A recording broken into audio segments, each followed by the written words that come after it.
Kenneth G, first checking in. Kenny G, I hate that guy. His music sucks. Colin Noel, what up, brother? You're a regular here now. James Reed, I just cracked a cold one. I hope you're not talking about necrophilia.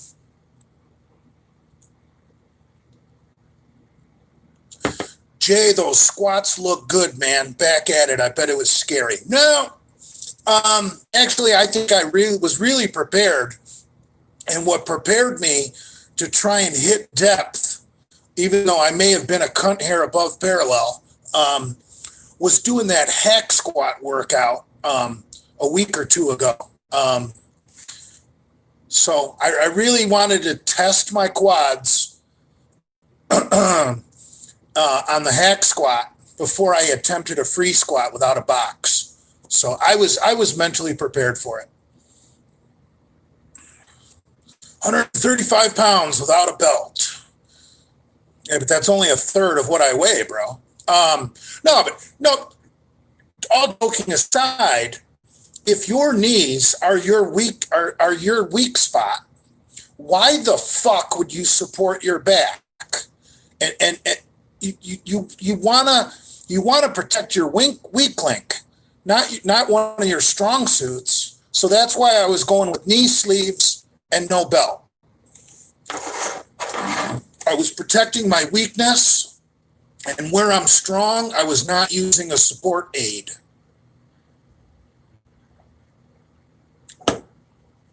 What's the sense in putting on a belt so I can go heavier when my knees aren't ready to go heavier? You in a real house today, Jay? No, I'm in a hotel. I'm still homeless. Kenny Sasso, Big J, congrats on the squat. Thank you, my friend. Mike Tebow, was that a PR? Yes, that was a post-surgery PR. We're celebrating PRs today, people. I did not play to win the game. I went for a PR.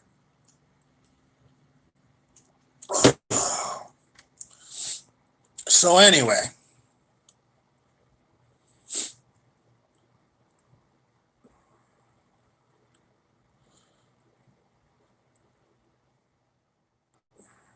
No, I got Fox News on in the background. Ever since Ruth Bader Ginsburg died, I haven't switched the channel from Fox News. I can't wait for Trump to nominate someone next week. He's going to nominate a female because if the Democrats dare try and do to a female what they did to the previous Supreme Court nominee, what's his name, Brett Kavanaugh, if they try and pull that shenanigans on a female, they are going to lose middle-class suburban white women completely.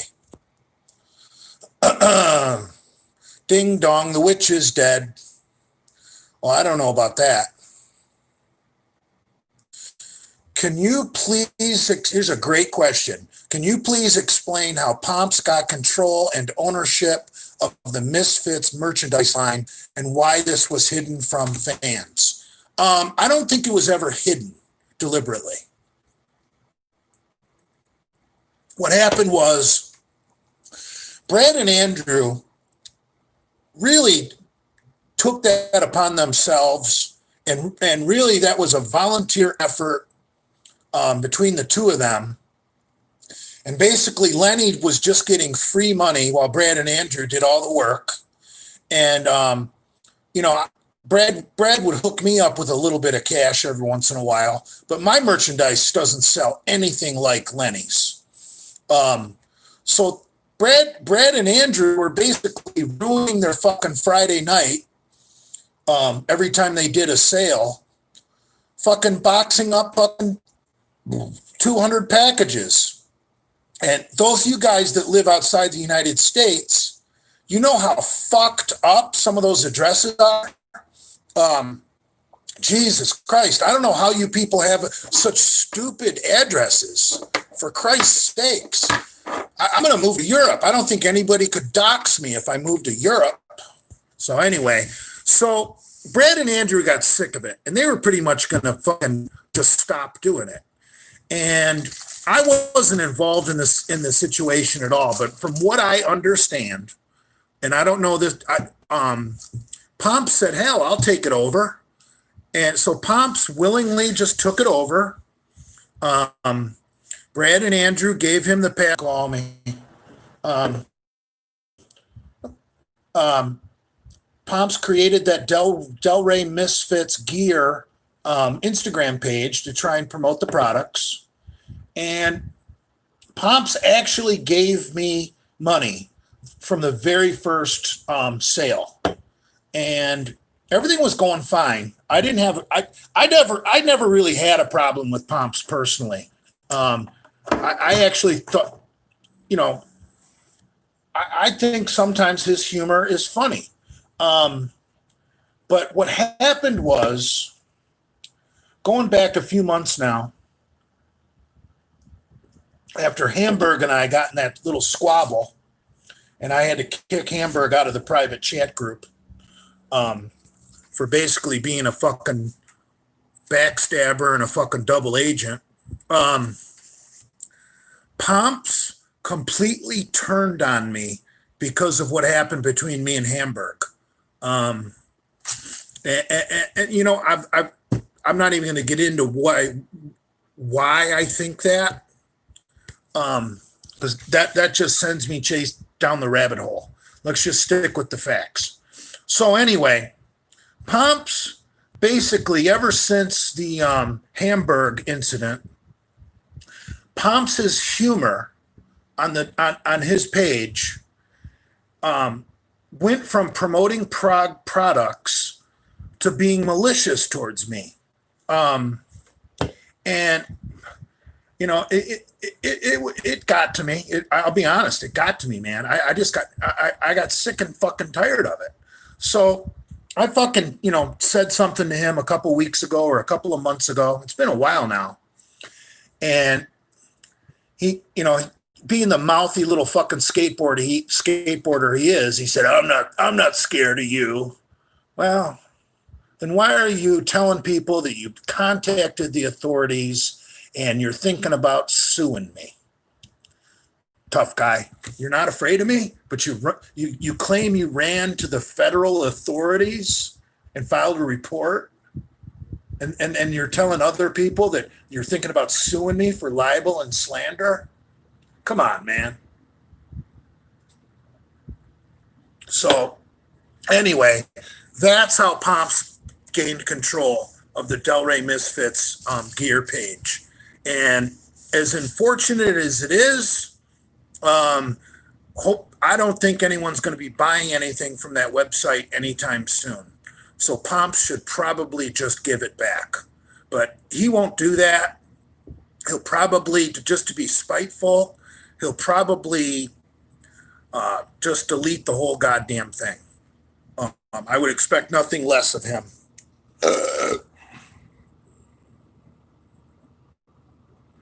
You better not beat him up, Jay. He will turn it legal. That's what women do. Now, I haven't posted anything about Pomps.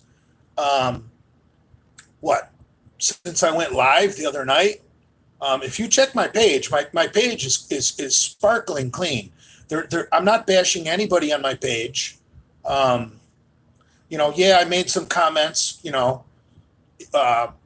all fucked up the last time I was in a hotel room, and the lighting in there was so fucked up from the television. I looked like I was a member of the Blue Man Group. That's really the last time I've said anything really offensive about Pomps. Right now, I'm just giving you guys facts. There's really no opinion in this live stream, but it's early. So anyway, that's that. Now, speaking of the Blue Man Group videos from the other night, what I would like you guys to do, and of course this is totally voluntary. You hater trolls are not going to want to participate, but you guys that actually care about the Misfits, even if you don't like me personally, if you care about the Misfits, what I would like you guys to do is anywhere on the internet, whether it's Instagram or YouTube or anywhere else, where you see one of those Blue Man videos from a few nights ago, please report them. Let's get them taken down. And anybody, and my good friend, I shouldn't call him a friend. I don't really know the guy, but a troll account that I really, really like, Chuck E. Cheese Ranch. He always takes stuff down voluntarily. If I send him a DM, and I just ask him, gentleman to gentleman, would you please take this down? He accommodates, and I really like Chuck E. Cheese Ranch because of that fact. I opened up this YouTube account so that I could start benefiting from my live streams once I monetize my account. It doesn't bother me that Chuck E. Cheese Ranch, has been reposting my shit. God bless them. Everybody deserves to make a dollar. So I'm not upset with him at all. I just don't like the fact that he may have uploaded some videos where I said some offensive shit, and that's why I didn't save it. And it's not on my account. If people start reporting it, it's going to reflect negative on his account. And I would hate for him to lose his account. So Chuck E. Cheese Ranch, if you're listening, please take down any videos that have anything, any hate speech or anything like that. It's just no good. It's no good for any of us. Yeah, it's me saying it, but it's on your account, bro. I mean, I don't really care that it's me saying it. It ain't on my account. It's on your account. So do not take them down. I don't know who you are, Super Nintendo Chalmers, but I'll tell you what, it's better to take them down by choice than to have a mass report where we report people's fucking videos. And I wouldn't do that to Chuck E. Cheese Chance without talking to him first. And so I'm not threatening that in any way. But what I'm talking about is these Blue Man videos from the other night are not just on Chuck E. Cheese Ranch. They have spread around, okay? Like this cuckold from California, Crush Country, good old Ray Kroc, who I thought was a friend of mine. I guess he's been harassing Donkey Kong Fitness because I got a notification in my DM box that Donkey Kong Fitness had tagged me in his story. So I looked at it, and it looks like old Ray from Crush.Country had posted one of my Blue Man videos. And I couldn't believe it because Ray, I thought Ray was a good guy. I considered Ray a friend. He's friends with Joe Pietaro. I guess he was actually Joe Pietaro's cameraman when the Misfits were in Las Vegas. And I don't have a problem with Ray at Crush.Country personally, but he posted one of my Blue Man videos, and he made a couple of snarky remarks. And if you want to know what I'm talking about, Donkey Kong Fitness posted it in his story, and I reposted Donkey Kong Fitness's story on my story.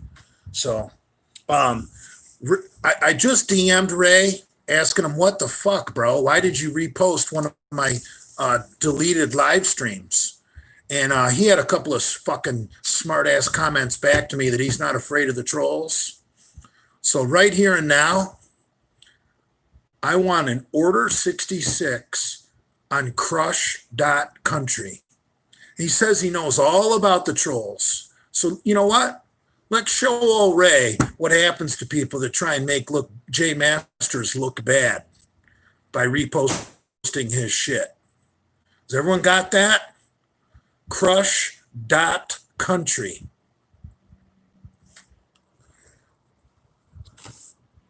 Blue Man Lives Matter. I love that.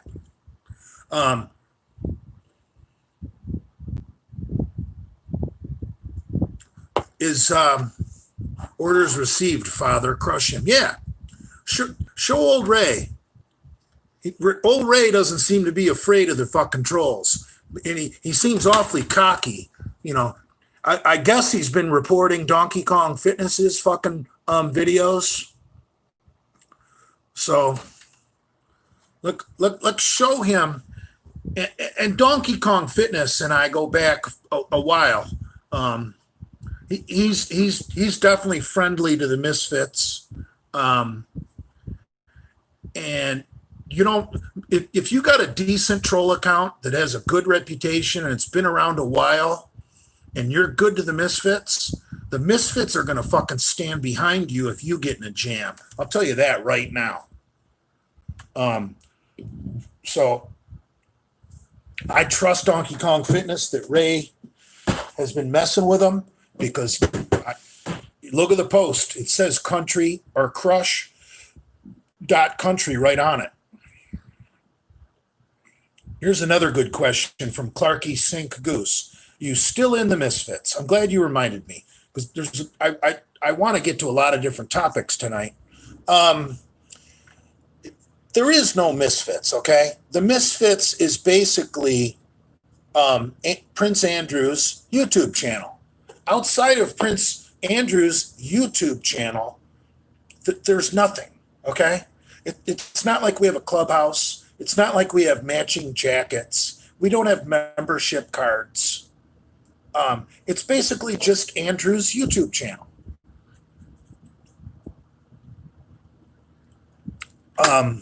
So there's no application to get in the Misfits. There's no initiation. And there's certainly no meeting of Misfit members to kick people out. Now, this leads me to why you guys think I'm kicked out. Because of the bullshit that went down between me and Brad. And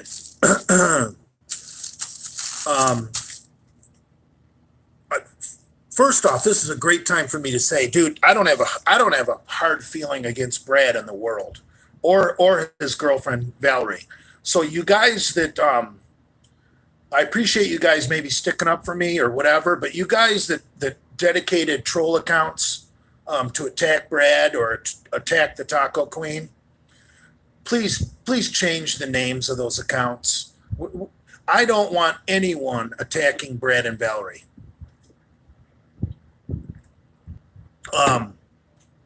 You want to attack Pops? Go for it. You want to attack Brad and Valerie? I don't encourage that one bit. So anyway, back to the topic. So anyway, Brad and I chit-chatted last week on the telephone, you know, for probably 10 minutes. And it was a good call, really good call. That's a Genovism right there. But anyway, you know, here's the deal. Brad has made it perfectly clear that I'm not welcome at his house. Okay? That doesn't mean I'm kicked out of the Misfits. And I can't speak for Brad and Valerie, but I really don't, I don't have a bone to pick with them. And you know what? I'll just respect their wishes. They don't want me. They say I'm not welcome at their house. I'm not welcome at their house. It's not like I'm looking for them, or if I see you at Andrews, or if I see you at the bar, I'm kicking your ass. None of that shit's going down. But I like Brad, and I've taken full responsibility for what happened. So, Am I kicked out of the Misfits? No, there is no Misfits. It's a YouTube channel. So what's going to happen with the Misfits from this point going forward? Well, I'm going to tell you what. The Misfits have been doing their own thing while I'm on the road for over 4 years now. More like 5 years. So while Big J is on the road, the Misfits will be the same they've always been the past 5 years. You're going to get Nate, McCuck, videos like that. So that's what you get when Big J's on the road. It's going to be Lenny, Brad, Nate, and McCuck. The Four Stooges. I just said again. You guys love that. So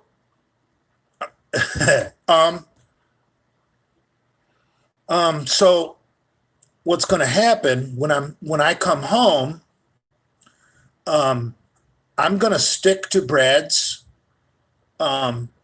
request that I don't go to his house, and I'll meet up with Lenny and I'll meet up with Andrew. I'll continue to do my thing. And if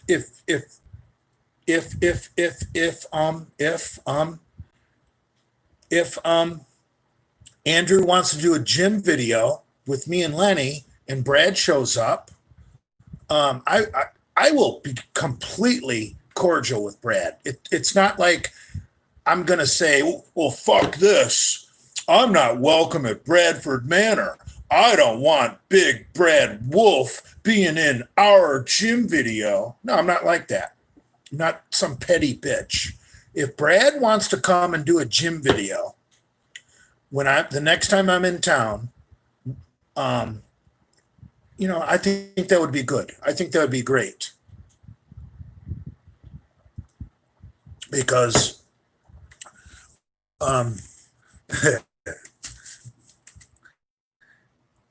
it's the way it should be.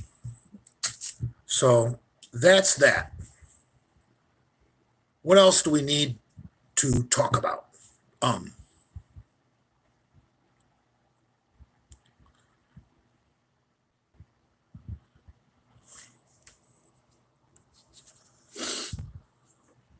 Big J, you'll be squatting 225 high reps in no time. I'm going to take my time. I did it again. Fuck. I did it again. Damn it.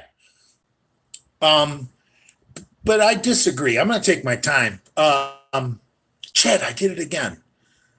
You guys really that's really a bad thing to do Chad, I did it again. Public speaking. I'm glad you guys have brought this to my attention. I'm going to work on it. But my goal is to not increase weight. My next video, I want to accomplish two things. My depth, at least with that horrible camera angle I chose, it did not appear that I was breaking parallel. Or at parallel, which makes it a powerlifting legal squat. So actually I have 3 goals. Shit, I did it again. I want to get a better camera angle so that we can properly assess my depth. And so that's goal number 1. Goal number 2 is to get to parallel, get to legal. Then my third goal would be to increase my volume. And you don't need to increase volume by increasing weight. So my first workout was 135 for 3 sets of 5, okay? We are starting from scratch. If there's ever been anything close to starting from scratch. We're starting from scratch. So my total volume was 15 reps at 135. What I'd like to try and do, once I get a better camera angle and I'm able to hit parallel depth, I'd like to increase my volume to 4 sets of 10 with 135. That's my goal for my next workout, is to hit those 3 goals. Shit, I did it again. Fuck. Someone's got to help me with this. I need a speaking coach. Shit. So if my volume goes from 15 reps to 40 reps with 135, that's over 100% increase in volume. That'll be enough. That's plenty. So that's the goal for the next squat workout, is 135 for 4 sets of 10 and all 40 reps at parallel.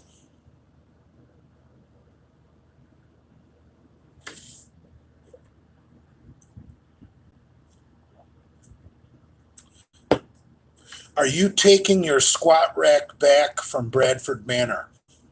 Legally, I don't think I have any ground to stand on to do that, because I gave that to Lenny free and clear with no stipulations. And Lenny chose to give it to Brad.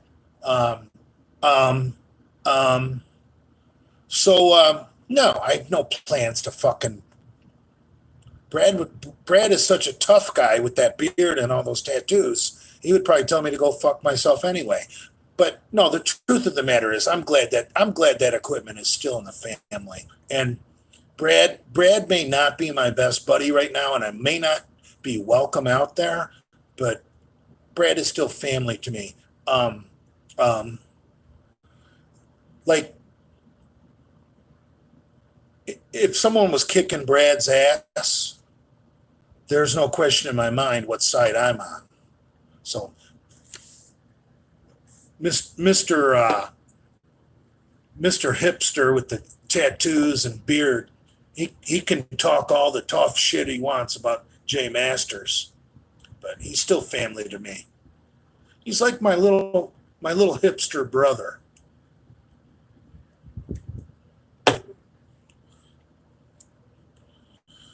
What makes you think you can fight? Purely size and nastiness. That's really all I got going for me. Size and nastiness.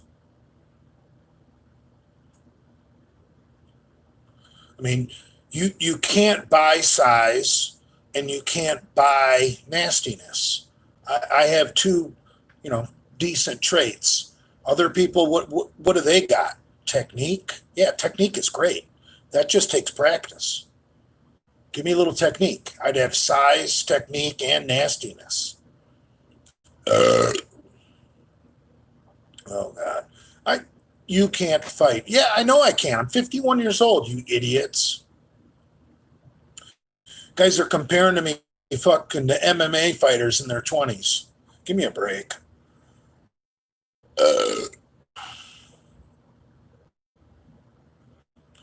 Drop back down to 260, Jay. That would be stupid. Jesus Christ, I said again. Fuck, I can't even. It's going to get worse in my next beer, too. There's no powerlifting weight class at 260. Shit! I'm so pissed. I need to cut to 275, which is 125 kilo. So when people tell me I need to go below 275, why? I'm not a bodybuilder.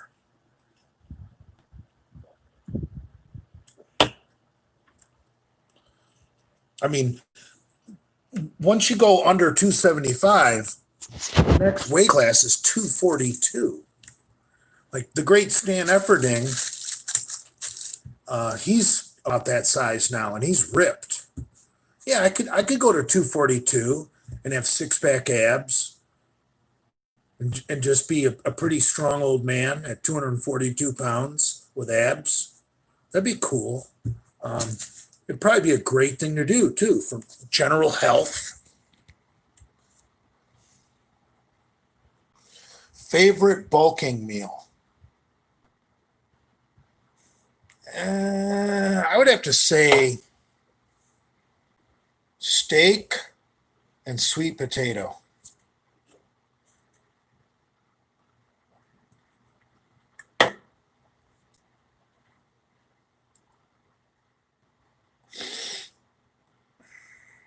I haven't had a single cigarette in a couple days. Actually, all right, that's a lie. Since Friday.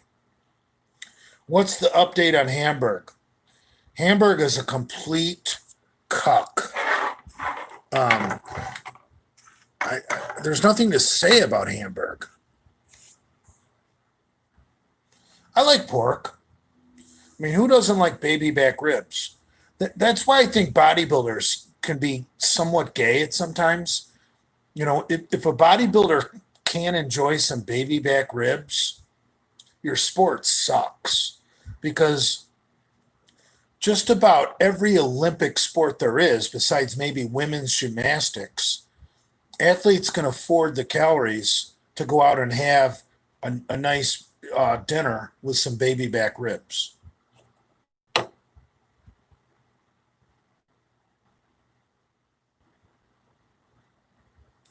In a fight, you would gas out in 30 seconds. I agree with you, bro.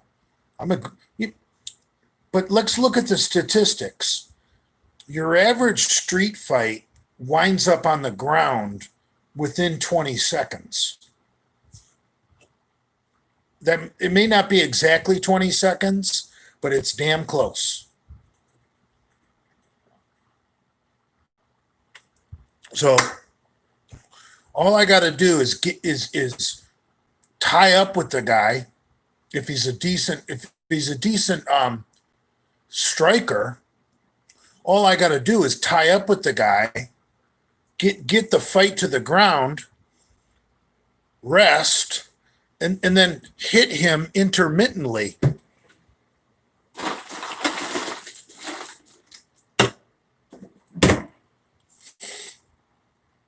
Get heart attacking. Yeah, I could probably have a heart attack if I got in a fight right now. Are you going to drink till you cry?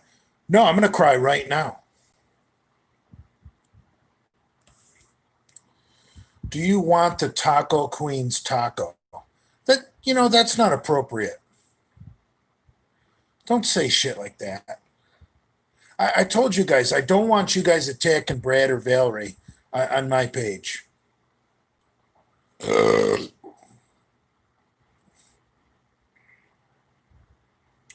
Favorite porn star? Well, you guys know I love MILF porn because I'm 51. I can't stroke my dick to those chicks that are like 21, 20 years old that have small hips and a flat chest.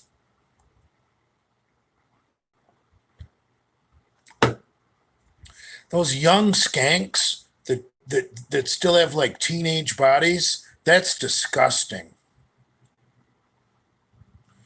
I like MILF porn or cougar porn.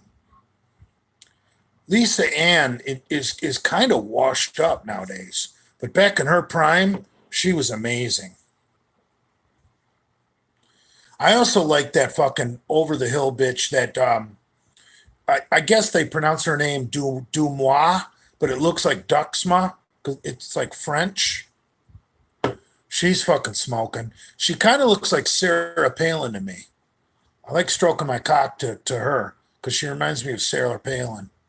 But I think one of my all-time favorites has to be Shay Fox.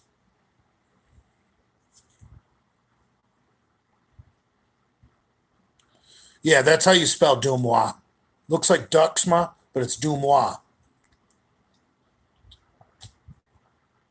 Ever hear of Cream Pie Kathy? Of course I have. She's disgusting. And I don't mean in the looks department because, she's just an average chick. I mean, the things she does is disgusting.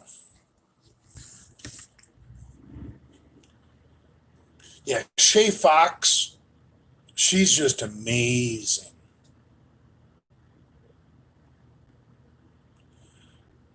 D-ball, ever hear of D-ball Debbie? Yeah, I saw D-ball Debbie a couple of weeks ago at the Walmart by my mom's house. She was with her boyfriend or whoever she lives with that's supporting her, some rich old geezer.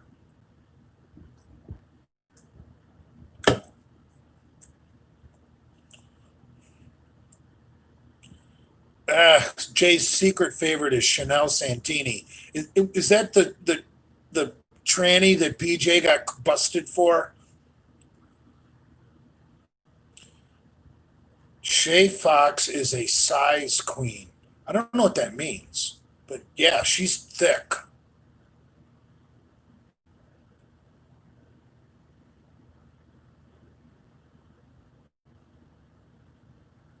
I've seen some Charlie Chase videos. I don't remember what she looks like, but Charlie Chase videos are usually pretty good.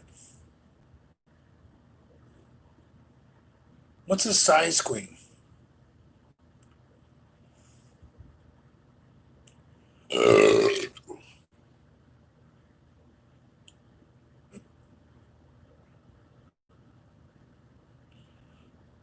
Adam McLeod still mentions you in other people's live streams. I don't know why he would. Adam and I had a good talk weeks and weeks ago. Um, that ever since Gorilla Juice threatened to fucking murder fucking Adam's kid, um, Adam called me on the phone and said, "Jay, we got to stop this shit. I got bigger things to worry about." And I'm like, and he explained to me that Gorilla Juice had been threatening to murder his child, and yeah, just like that, me and Adam stopped. So that disappoints me if he's still talking smack in other places. Because Adam's actually a decent guy. I know on he comes off as being real cringy on Instagram. Um, um, um, but in real life, he is kind of a cool guy, if that makes sense. Like you you could be a cool guy in person and come off cringy as fuck on the internet. And Adam is that kind of person. So I don't have any problems with Adam McLeod. So if he's talking smack about me, um, there's nothing I can do about it, but I would just be disappointed because him and I talked on the phone and came to a gentleman's agreement that we would stop our bullshit because at that moment in his life, a real troll had been making threats against his child. And I trust me, you call me on the phone and you talk one on one with me, and you're adult like and you don't put me down and you don't threaten me, I I'll work with you. We can work shit out, no problem. So yeah, me and Adam. In fact, I remember exactly what Adam said. He said, I don't want to sound too cliche, but can we have a ceasefire? And I started laughing. I'm like, that's not cliche, bro. I understand. No problem. You got it. It the, that's the way the Delray Misfits operate behind the scenes. And Brad and I had a similar conversation, except Brad wasn't so cringy. Oh.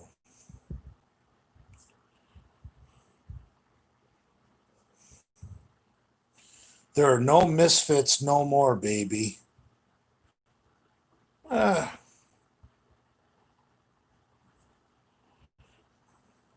Andrew's probably so scared that Pomps is going to sue him.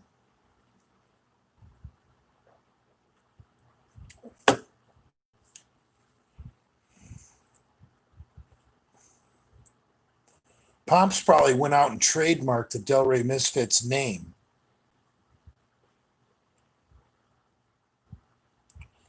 Talk about Chef Crackhead. Now, the Chef Crackhead troll account on Instagram, because he's a good guy. That Chef Crackhead on Instagram is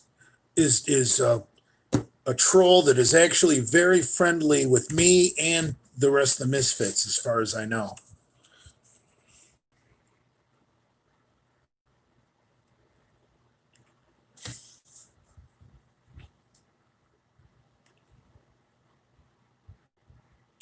Pomps has a tasteless shirt of OD Lenny.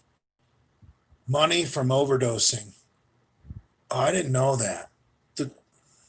When Lenny's handcuffed to the stretcher with foam coming out of his mouth, Pomps made a T-shirt about that.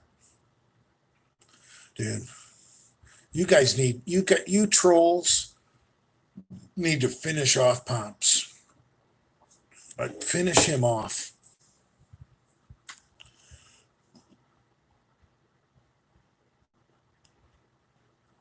Jay, who wants to watch a bunch of clowns lifting lightweight the wrong way?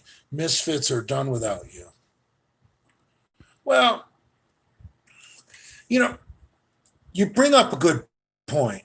I just said again. I need to get a public speaking coach and break me of that habit. You go back to that. Jesus Christ, I did it again. I can't stop saying Go back to the lifting video that Andrew did at Bradford Manor with Big Swole. God bless his soul. What a nice man. I'm so upset he had to pass away. But I have secret suspicions he was much sicker than he let anyone know when he came to visit with us.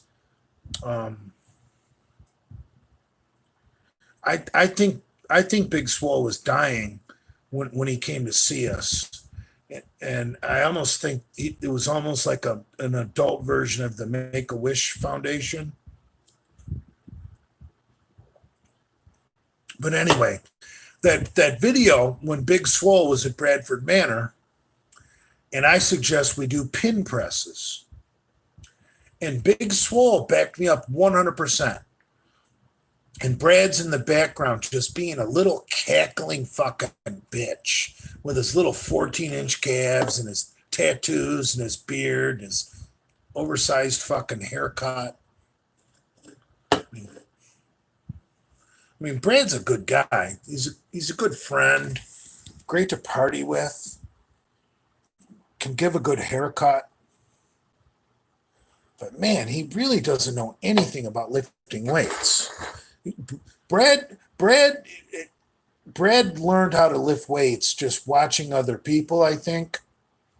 So he thinks that hard work pays off. I'm here to tell you, my friends, hard work doesn't pay off in the gym. You're better off lifting smart.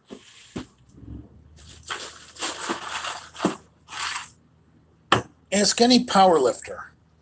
You're better off having a good program than just going in there blindly and training hard all the time. People that go in the gym blindly and just train hard all the time never make gains. And if anybody wants to argue that with me, go ahead. And I don't care how much drugs you're on. I don't care if you're doing 2 grams a test and a gram a tren a week. You go in there blindly every workout and just train hard, you your gains are going to stall out.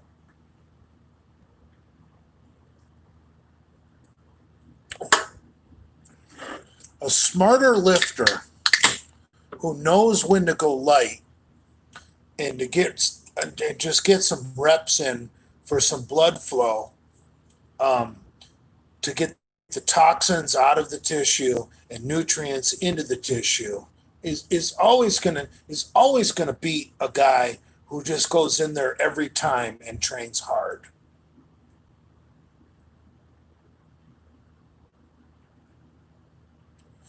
Strength training is like a game of chess. You can't win the game with one move. You're always setting up for something in the future. That's one of my first quotes, early days of the Misfits. Thank you.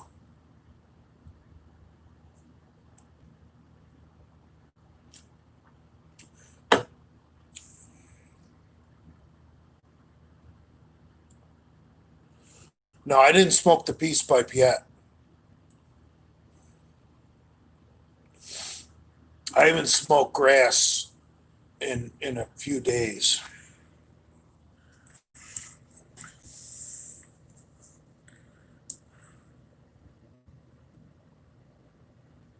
You stole that quote from Genova.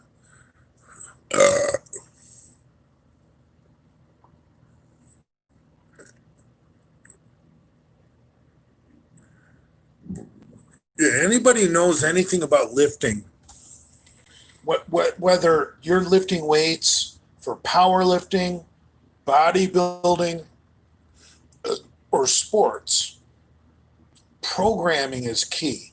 You can't go in the gym every time and expect to make gains.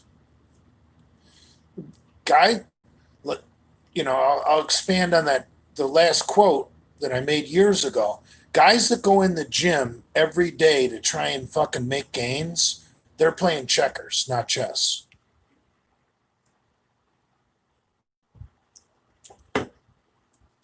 Sometimes you need, you know, that flushing workout. When I say flushing, I mean where you just lift ridiculously light weights and every set is 15 reps and you just get a monster pump and you walk the fuck out of there without damaging your tissue. That's called a flushing workout because you're flushing your muscles with blood. It's similar to a pump workout. I just said again, but flushing is different. A pump workout would be, well, I'm splitting hairs here. I don't want to confuse people. A flushing workout and a pump workout, I guess, are the same thing.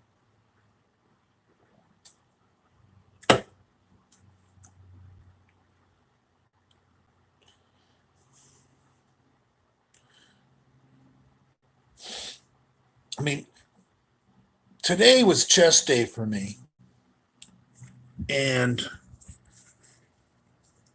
I did 130. I started out on the incline because I knew I wasn't strong today, and I could because I got rip roaring fucked up Friday night, and one day of not drinking is not enough to get back to peak strength. So I got rip roaring fucked up Friday night. Didn't drink yesterday. Um, um, I can't stop saying it. Thank you guys for bringing it to my attention that I need to work on my public speaking. So today I was chest, and I knew I wasn't going to be at my best because I got rip roaring fucked up Friday night. And one day of not drinking is not enough to get back to 100%. I don't care who you are. So I skipped the bench press, and I started out on the incline. And I decided to try and get something out of today, even though, Jesus Christ, I didn't realize how much I said. Thank you guys. I appreciate you guys. So I started out on the incline, and I did 135. And I'm a big believer in doing my inclines with a moderate grip, medium grip, I should say. I always bring my incline grip in from my bench press. So I started out with a medium grip incline and did 135 for 3 sets of 20. Okay? Work with me here. You guys know I'm a 500-pound bencher. I got it on video several times. Here's Big J. He's a verified 500-pound bencher. And the guy starts out on the incline with 135 for 3 sets of 20. Let me explain why. When the ultimate rep range for pump is 15 reps. The ultimate rep range to recruit new fibers is 20. So I knew I was a wash for doing a strength workout. So what I did, I start out on the incline, 135, and I do 3 sets of 20 at a 3-minute and 2-second interval. So the exercise time is included in the interval. So it winds up being about 2.5 minutes rest, which is perfect for bodybuilding. Anybody who thinks you need to go quicker is a moron. So I activate the fibers in my upper pecs with my first exercise. Remember, I skipped the flat bench, which is what I specialize in. So my second exercise, I go to the flat bench, but I do a narrow grip. And I do the exact same thing. I do 135 for 3 sets of 20.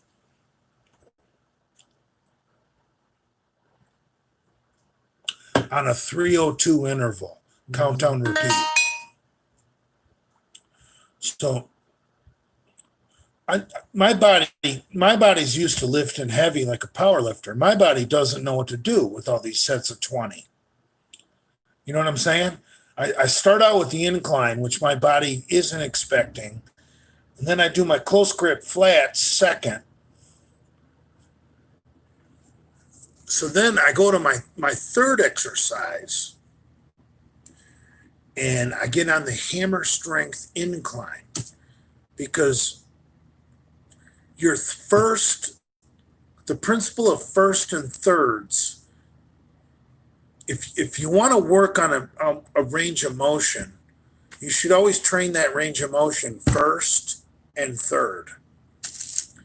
That's why when I'm lifting for strength, I do bench press first, and then I do my close grip bench press third. Well, today I did my incline first, and then I went to a flat close grip second. My third exercise was a hammer strength incline. And this is going to maybe, contradict a lot of principles that you guys might think to be truth.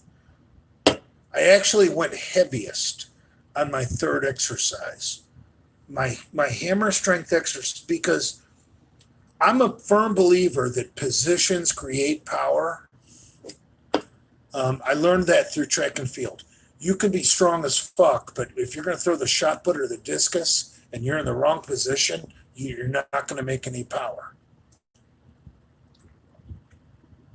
So knowing that I drank like a fish Friday night and I couldn't be at my best today with any kind of barbell lifting for strength, I had to change the way I approach my workout.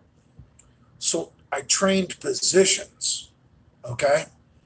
Kind of like some of you guys train doggy style or reverse cowboy.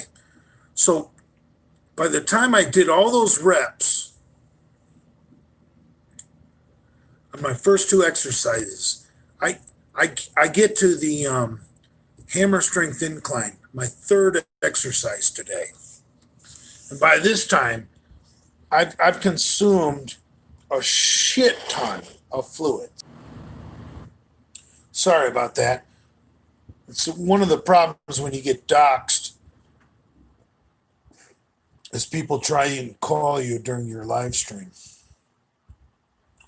But Pomps is weak. So anyway, I get to the hammer strength incline today. And by this time, I'm fully hydrated. I'm not worried about injury. I'm warmed up. I've done 3 sets of 20 on the flat, 3 sets of 20 on the close grip. So when I get to the hammer strength incline, I start out with 1 plate on each side. I do 8 reps. I put 2 plates on each side. I do 8 reps. I put 3 plates on each side. I do 8 reps.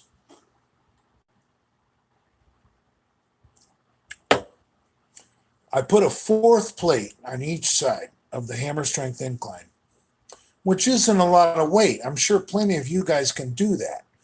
Even guys that can't bench 500 like me. Trust me, I don't brag about my hammer strength. Say that. Hammer strength. Because you're only using that exercise to make you better at something else. So like, if you're some kind of tool bodybuilder, like if you're a huge tool, you pride yourself on how much you can do in hammer strength, but you're a clown.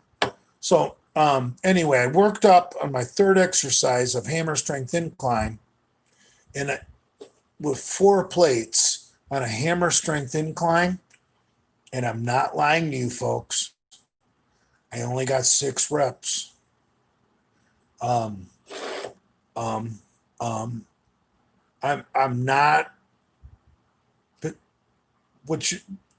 and you guys are thinking, well, there's a guy in my gym that does 6 plates on each side of the hammer strength incline, and he can't bench 500 pounds.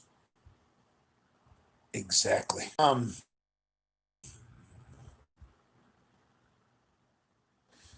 PJ Braun's recent acquisition, Guy Cisterano, who is a great guy. I love Guy Cisterano. I'm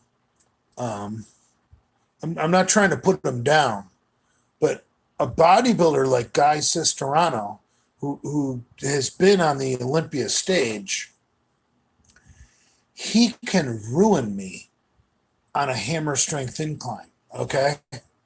The minute there's a competition, dumbbell press just made a smart 4 plates on hammer is nothing compared to 500 on free weight. That's my point, brother, because I don't try and get strong on hammer. I can still get muscle activation with 4 plates on each side because I haven't mastered that movement. Like a guy like me who can bench press 500 pounds, I can still get muscle stimulation with 4 plates on each side of a hammer strength machine. You don't want to get too good at those hammer strength machines, okay? Let's go back to the tadpole wanting to be a frog. Your body's going to adapt to anything you do. So if you want to become strong as fuck on hammer strength, that's not hard. You can do it. But then you're really fucking yourself over, because if you get too strong on hammer strength, you just took a tool out of your toolbox to do hypertrophy work. Does that make sense to anybody?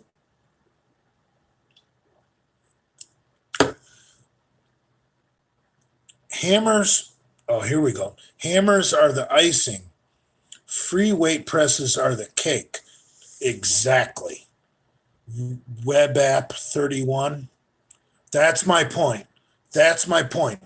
You never want to get too good at hammer strength, because if you specialize in being the strongest guy in your gym on a hammer strength machine, you're missing the opportunity for hypertrophy.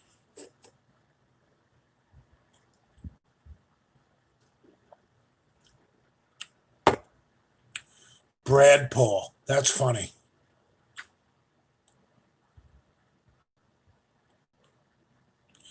Kevin Levrone said he only would do hammer strength before a show. Yeah, because he was dieting, calorie restricted. Makes sense. Dude, I'll never argue with Kevin Levrone. That guy was fucking awesome. Yeah. Some of you guys are making total sense with your comments. What's Lenny's take on you getting kicked out? I bet him and Andrew are totally against it. Kicked out of what? I gotta piss. Oh.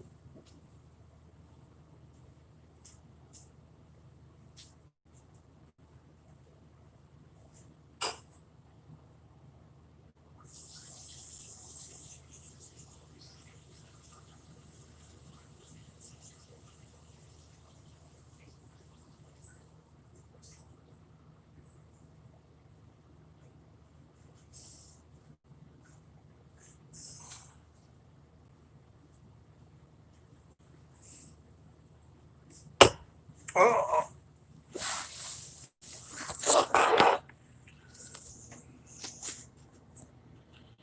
Mountain Dew bottles all over the room. No, but back, whoever brought up Kevin Levrone, dude, you studied, that guy was a stud.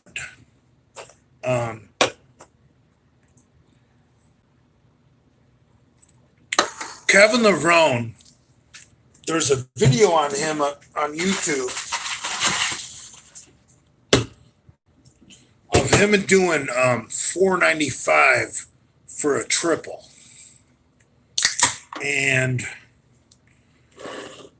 I'll tell you what, before I get too old, I'd like to do 495 for a triple. Because watching that video of Kevin do 495 for a triple is fucking awesome. I know I did 505 for a double, and anytime you can do more weight, it's better.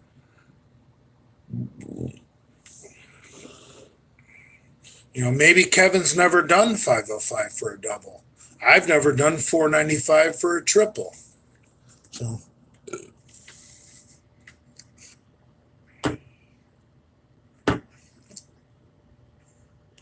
Jay is like Dr. Jekyll and Mr. Hyde. You just figuring that out? Are you new here?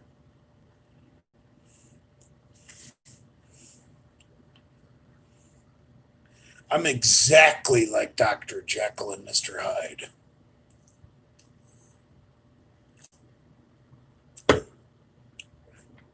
Yeah, Kevin Levrone is one of my bodybuilding idols. He's like, you guys think Dale Chance is Mr. Third Place? Kevin was Mr. Second Place because he had the bad luck of coming up in the ranks, in between, um, Dorian Dorian Yates and and fucking, um, what's his name, the PM,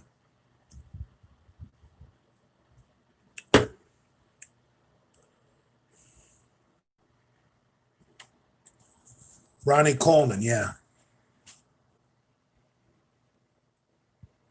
your story about the legless guy could be the worst story I've ever heard. I don't know what you mean by that.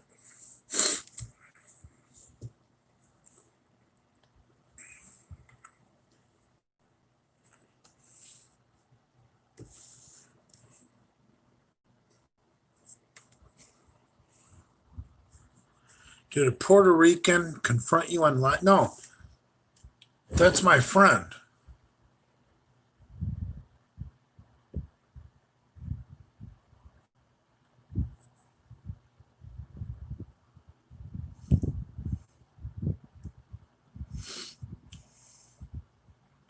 What's wrong with you guys, man?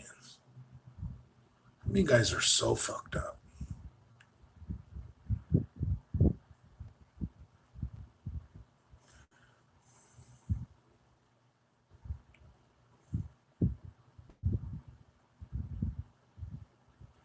I hate Kai Green.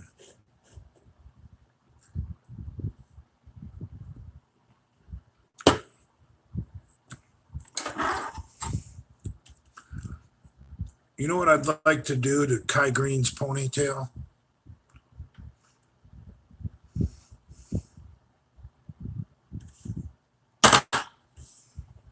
Thoughts on Frank Zane? Um, Jesus Christ, I said again. Frank Zane was a cool dude, man. He still is a cool dude. I got nothing bad to say about Frank Zane. He wasn't a mass monster. Shit, I said again. He did things. He's more of a Renaissance man, like Leonardo da Vinci of bodybuilding, if that makes sense. And he was more into like creating like a beautiful body. And I would think that was completely homosexual if he wasn't such a solid dude, a good person. I like Frank Zane. He drinks the fuck out of wine, which I can respect. Frank Zane believes in drinking a shit ton of red wine to get vascular. And that's always good advice. Back in the early days of bodybuilding, before diuretics and before drugs and before companies like Redcon were killing athletes, bodybuilders used to,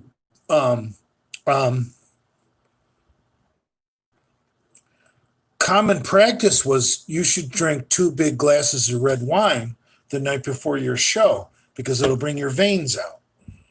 Like in the 1960s, that was the common protocol. Like the night before, you drink 2 big glasses of red wine. That's going to bring out your veins the next day. And the science is there that it does work. And it's good for your heart. It's good for your arteries. It's good for everything. Jay, will you ever get shredded once you get too old for the big weights? Jesus Christ, I just said, yeah. I'd like to get to 275, but I just can't kick the fucking beers. And for someone carrying my size, getting down to 275 drinking beer is next to impossible. Because you would basically be starving yourself on calories. But no, I could see myself 8 years from now at competing in bench press in the over 60 class in the 242 division. I don't think 8 years from now, if I can make 242, there will be anyone in the country that can beat me in the bench press at 242 8 years from now. I have no clue. I just don't think it can happen.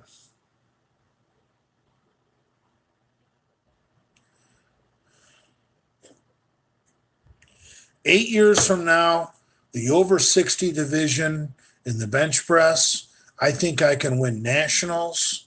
I think I can do a lot of great things in the bench press over 60 8 years from now in the 242s. I think I can win any contest I entered 8 years from now.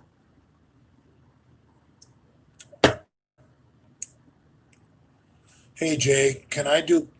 I don't want to read that.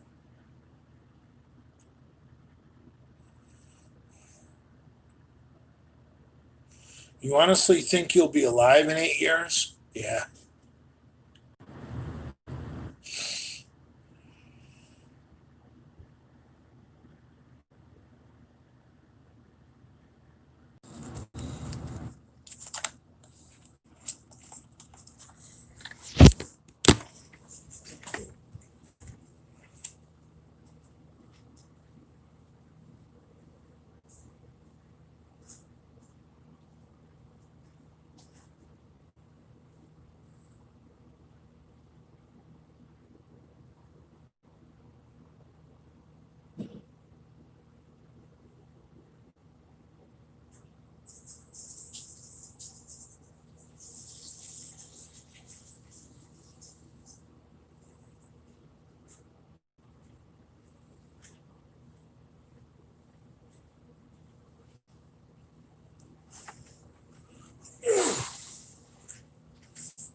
Is that kid Jared's transformation benefiting from engaging uh, obesites?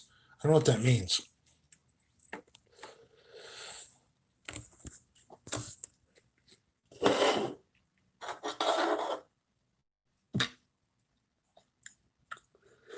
I've tried to be I've tried to be friends with that Jared transformations kid, and I think um, most of my friends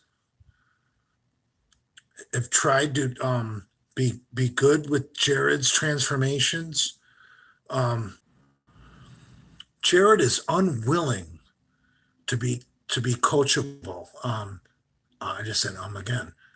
He has in and out moments where he appreciates the help, and then he just becomes obstinate.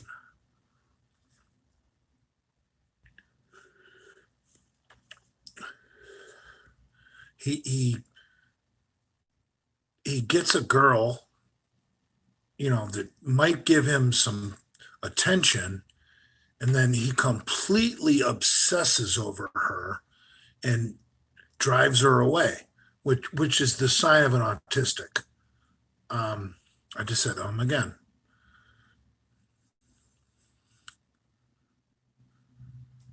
Can you say again?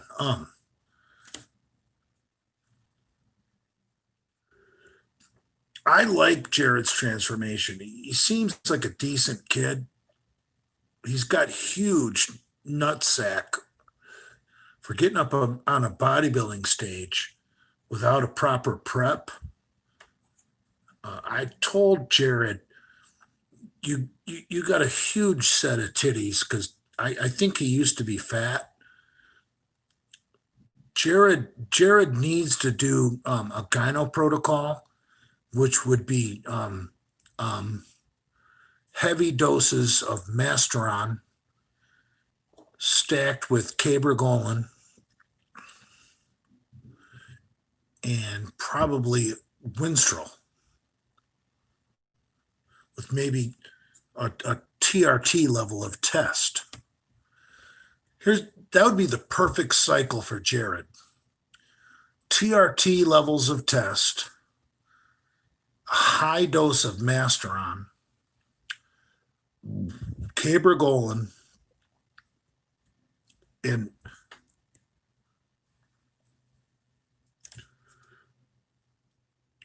letrozole. So if any of you guys are friends with Jared and he wants some drug advice to drastically improve his physique, my specific recommendation for Jared's transformation for a cycle to improve his physique would be 250 milligrams of test-cypionate a week, 200 to 400 milligrams of Masteron enthanate a week, cabergoline, letrozole, and Winstrol. And he could do a show again and look dramatically better.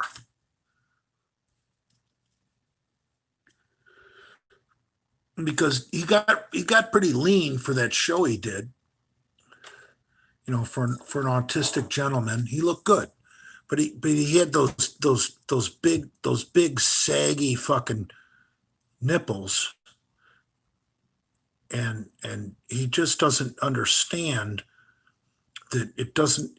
I think he used to be huge and fat, which is no fault of him, because a lot of people with mental illness are put on drugs because of their parents. And I believe Jared lives on his own now.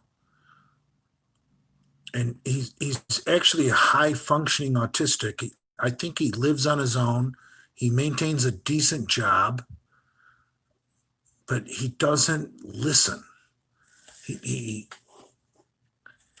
Jared, let me repeat it again. TRT levels of test, a high dose of Masteron, cabergoline,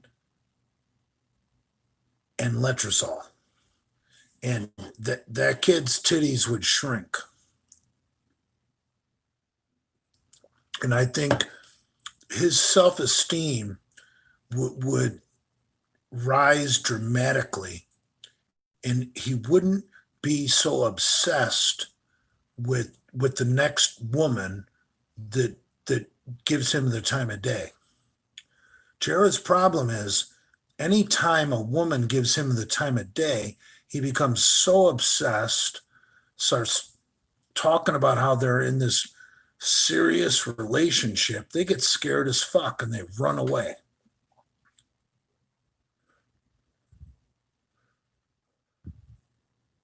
I'm talking about Jared's transformation.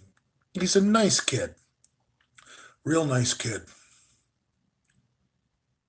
Thoughts about Pomps making fun of your dog's death? I didn't know he made fun of my dogs. That's really stupid. Pomps made fun of the death of my dogs? Come on, man. Dogs only live 12 to 14 good years anyway. You're going to go through a couple of sets of dogs in your life. If Pomps is making fun of my dog's death, that shows what a child's brain he has. And thoughts on my dad's death? Come on, man. I'm 52 years old. My dad died when I was 10. I've been alive longer with my dad dead than I was alive. It's really not a big deal.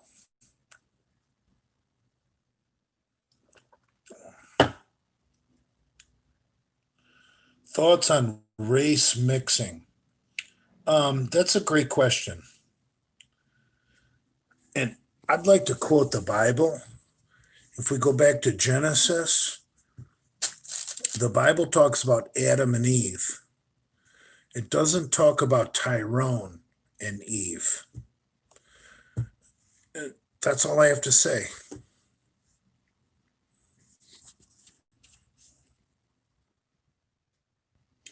Ex Werner and Western Express driver here. Okay, brother.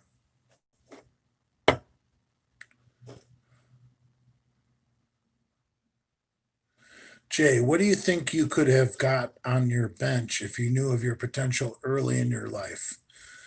Probably not much more. I don't have the I just said again.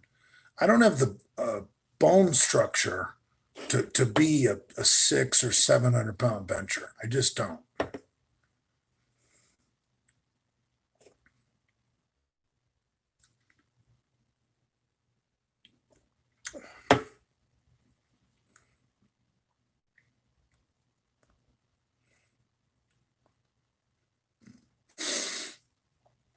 Some truckers make a lot of money.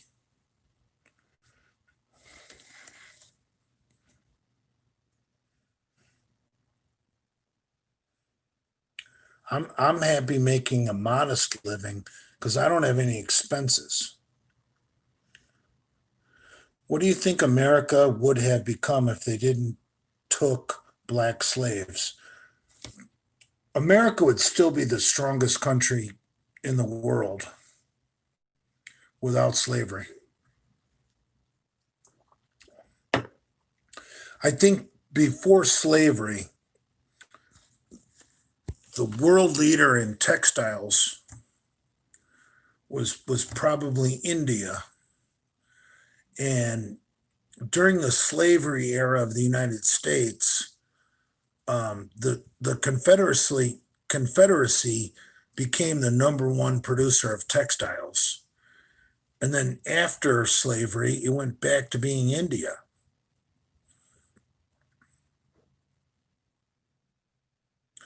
If you had a son like Jared, would you monitor his social media? Eh,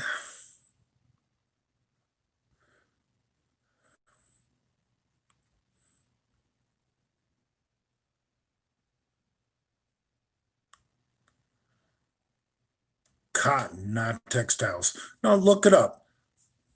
The Confederacy was the leading product product a little bit buzzed producer of textiles in the world. I gotta piss again for some reason.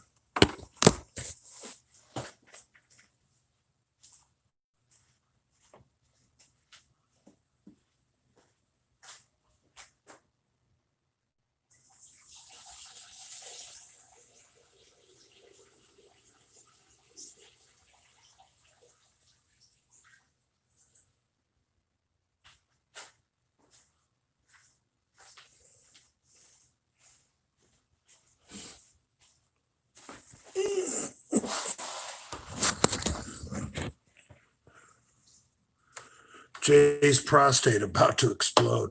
Eh.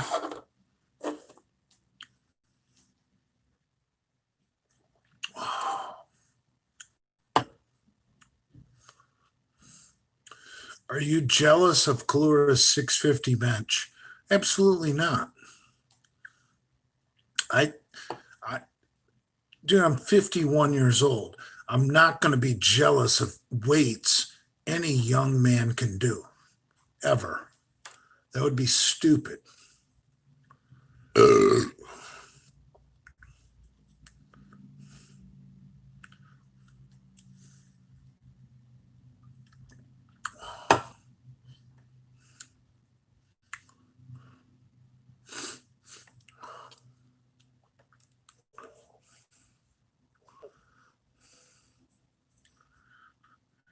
What's the update with you and Pomps? Did you guys talk things out? No, you can't reason with Pomps. Pomps has the mentality of a teenage skateboarder.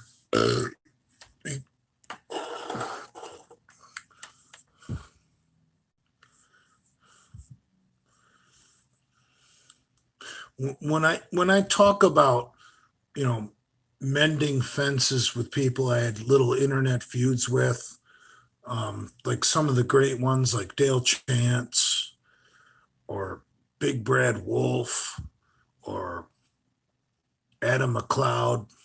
See, we're dealing with people that have a higher functioning brain power than pumps.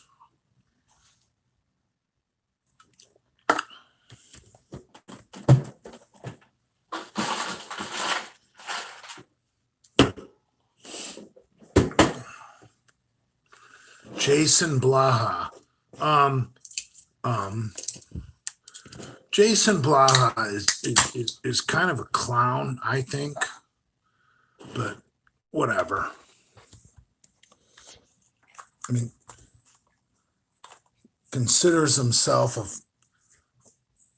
fucking training expert.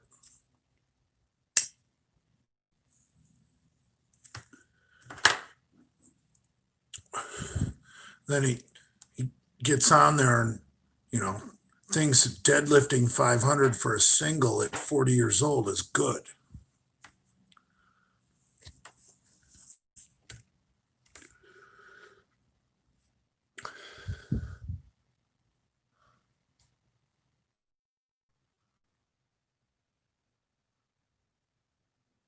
Savage Psycho Joe, I haven't seen him in ages.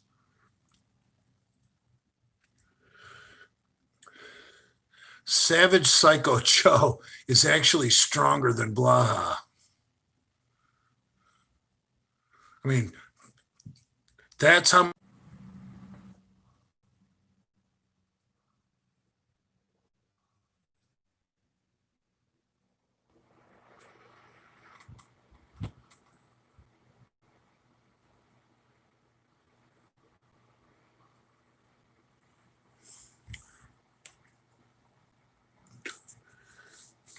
Savage Psycho Joe would destroy Jason Blaha in a powerlifting contest. And Savage Psycho Joe is pretty much full on autistic. So that pretty much ruins Blaha's credibility. Right. A full on autistic can ruin you in both the squat and the deadlift. I mean, who is Jason Blaha? Come on, man.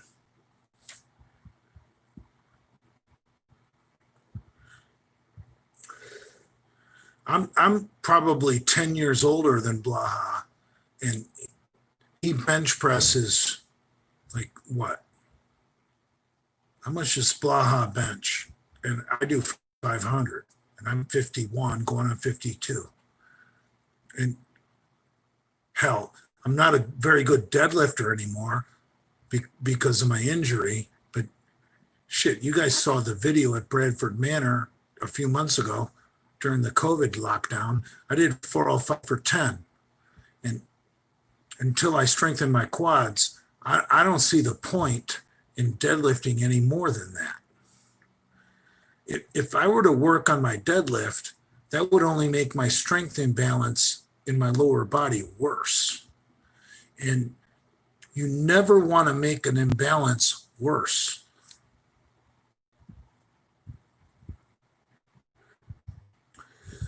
See, now that I can squat 135, I don't need to be deadlifting more than 405. I have no business deadlifting more than 405.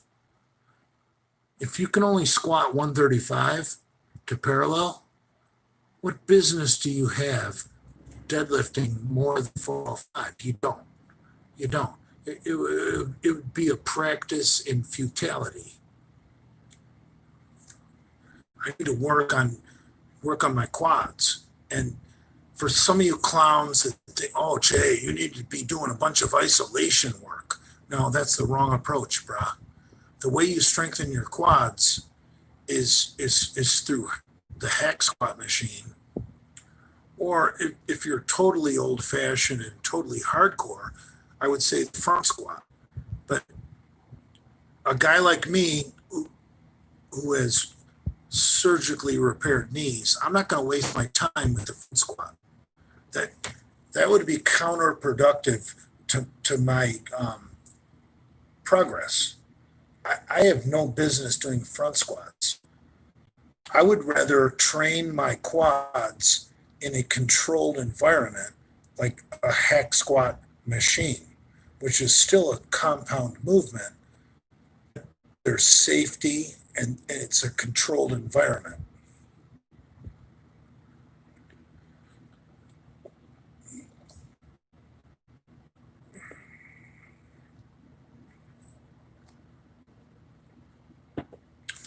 I think post-surgery, the most I've gone on the leg press is 4 plates on your side, because here's my way of thinking with the leg press. You should never do more than twice you can squat on the leg press, no matter what. So I was box squatting 225 months ago. I did a box squat of 225, I think for 10 or 15, I don't even remember. But I pretty much mastered box squats at 225. That's when I switched my goal to ditching the box and doing free squats. But I still didn't up my poundage on the deadlift or the leg press, because you don't want your muscle imbalance to become worse. So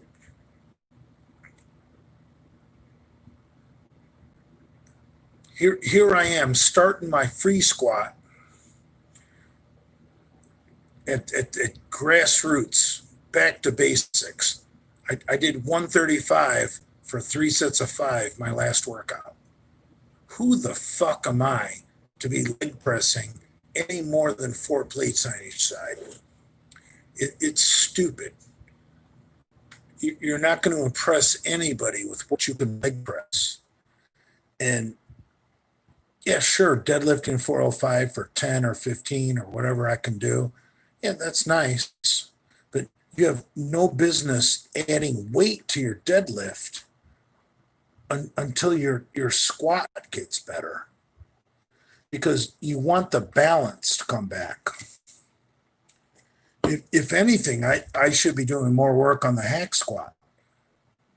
Not that I've proven that I can free squat 135. I need to do more work on the hack squat. See, could I leg press more than 4 plates? Yes. Do I want to? Yes. Will I? No. Because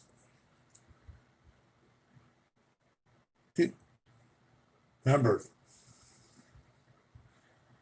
you're a tadpole. You want to become a frog. The body is going to. It wouldn't do me a bit of good to get on the leg press and do 6 or 8 plates right now. How would that do me any good if I'm just starting out with a 135 squat? That's the way chicks lift. Chicks that can't even squat 225, these pro bodybuilder chicks that don't squat 225, they put 10 plates on each side of the leg press. And then they post these videos. Oh, I got a new PR on the leg press. What? You got a PR on the leg press? Who the fuck would post that? Who the fuck would post a video that you got a PR on the leg press? That to me, that's the stupidest thing I've ever seen.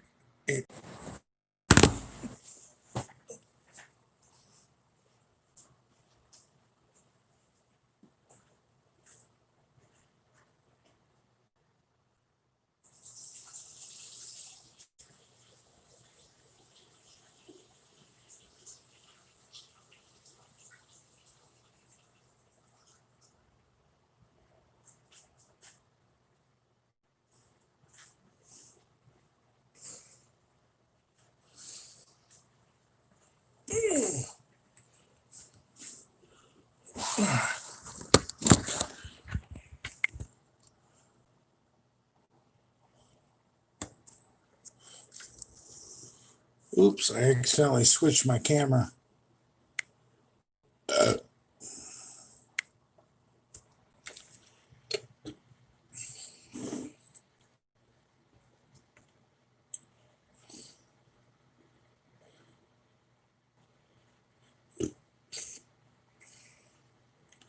Jason Blaha doesn't even post leg press. And he knows everything there is to know about weightlifting, right? We're all on different journeys, okay?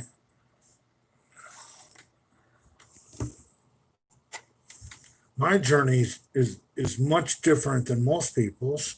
Shit, I tore the tendons off both my knees, a year and a half ago.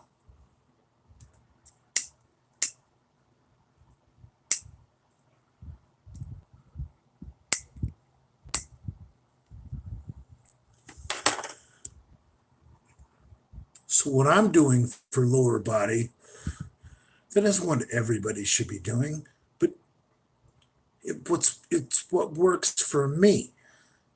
See?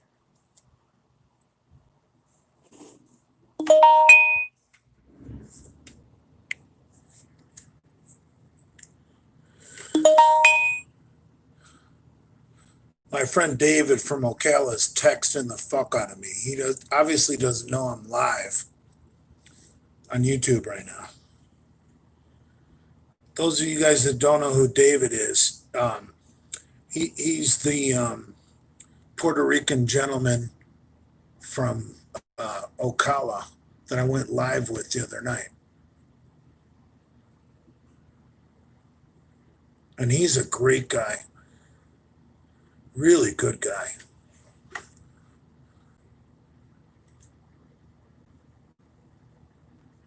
Everyone likes to think that Big J is so racist. Okay. Keep believing that. If I'm so racist, why are some of my new friends, who I consider really good friends, the conservative Cuban, who's Cuban as fuck, and David from Ocala, who's Puerto Rican as fuck. And Big J's racist. Dude, don't believe everything you see on the goddamn internet.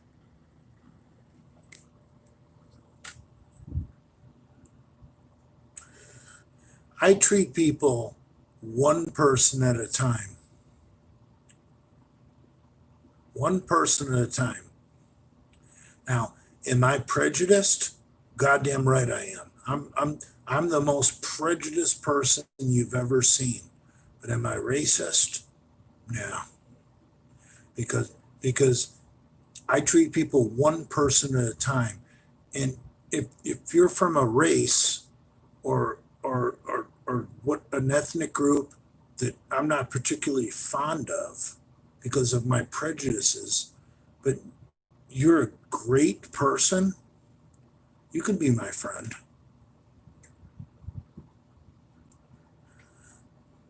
Therefore, I'm not racist. Because if I was racist, those avenues wouldn't be open.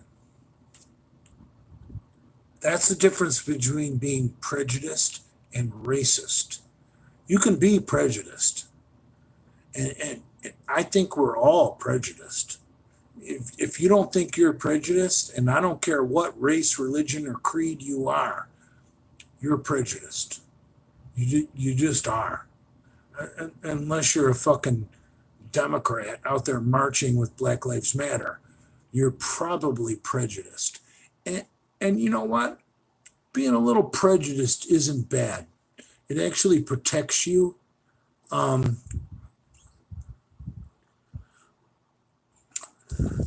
But if your prejudice turns you racist, that's what makes you a bad person. See, I don't think people can be racist.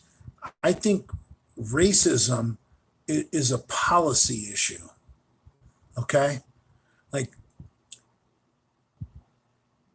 I may say racist things, okay? But those are words. My actions are different. I can say a bunch of prejudiced things based on people I don't actually know. But when I meet people, and I'm talking meeting them and getting to know them, I can put my race, my prejudice behind, and because I have an open mind, and I can let people in that I may be prejudiced against, and I can become friends with them. And that's the definition between racism and prejudice. Is that a whitehead? Or just a white hair coming out of my nose? Um, so don't be ashamed of your prejudice. We're all prejudiced. But have an open mind. Like, if you meet someone who's Spanish of descent or African descent, and they're a great person, you judge that person on their merits. You don't let your prejudice come into the factor.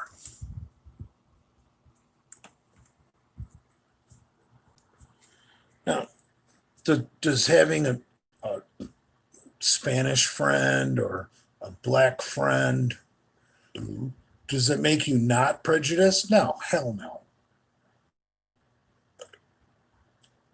You're always going to be prejudiced, but you're not racist because you had that open mind and you let that person in based on their character, their behavior.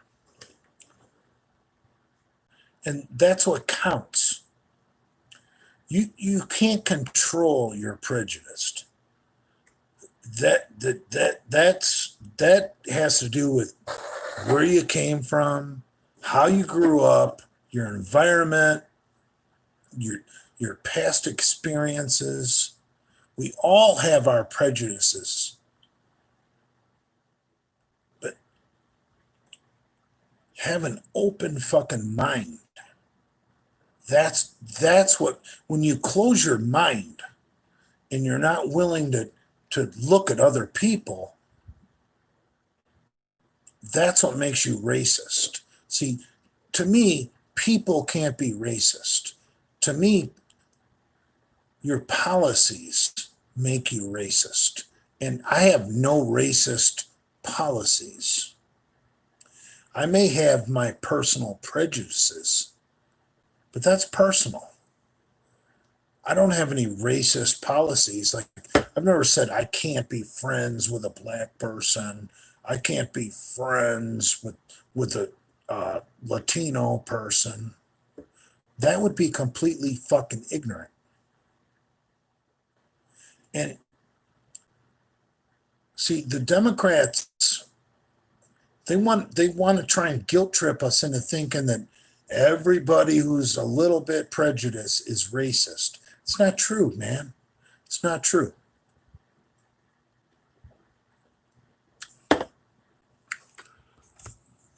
You can be prejudiced and not be racist. I notice some of you cucks, that don't make sense, but it's true. And if you don't want to accept that, go fuck yourself.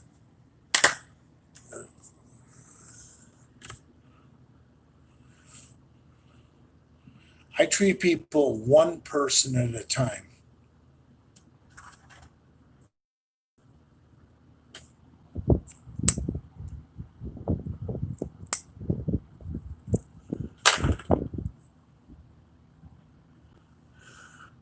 Now,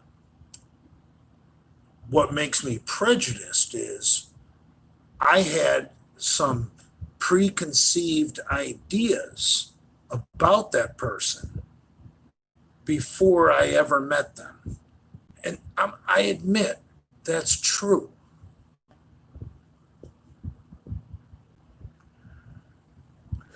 Anybody who says they're not prejudiced is a fucking liar. Okay? We're all prejudiced. Just don't. What makes you a racist is if you establish policies based on your prejudice. See, are you guys, see, prejudice is in your brain. Those are your thoughts. Those are private. Nobody has to know about those. You can be prejudiced all you want.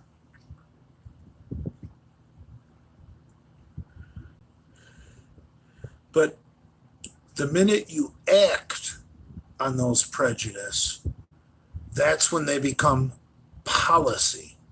And those policies are racist.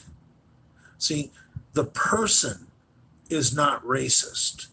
Their policies are racist. And if that doesn't make sense to some of you people, you're brainwashed. Some of you people might say, well, I don't like Catholics. I don't like Jews. I don't like Muslims. Okay. That's your prejudice. But when you meet that person who falls in that category of someone who you think you're not going to like in your brain, but you're kind to them and you treat them as an equal, you're not racist. See, people are not inherently racist. You have to enact policy to become racist. And I don't have any racist policies.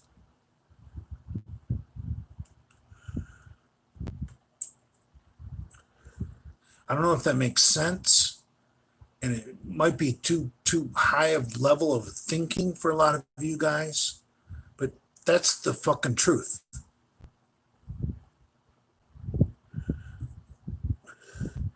A person cannot be racist. Their policies are racist. Like someone who says, I ain't gonna be friends with no black, I ain't gonna be friends with no Jew, I ain't gonna be friends with no Muslim. Yeah.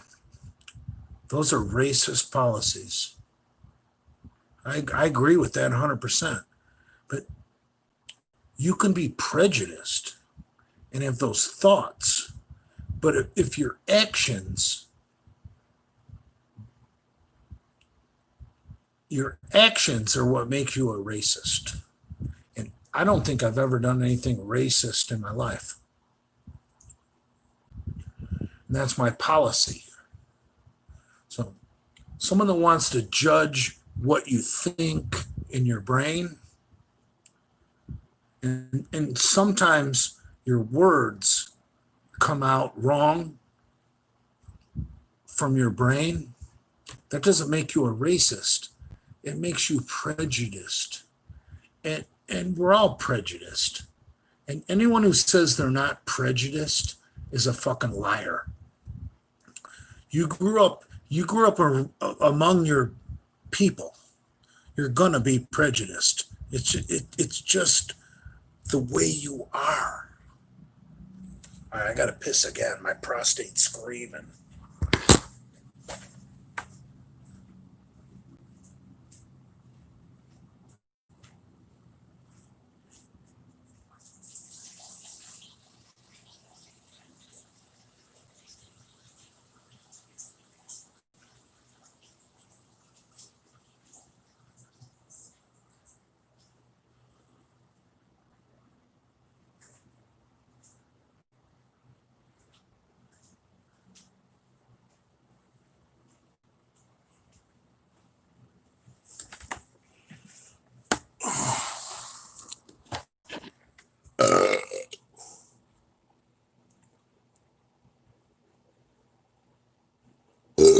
good stack for 22-year-old.